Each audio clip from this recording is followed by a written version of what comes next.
Hey, würdest du den CAT-Test der Bundeswehr bestehen? Teste es doch hier mal. Erstens, wie sieht das Ohmsche Gesetz aus?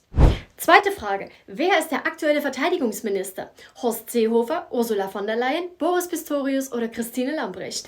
Und die dritte Frage, welche Darstellung passt in das Feld mit dem Fragezeichen?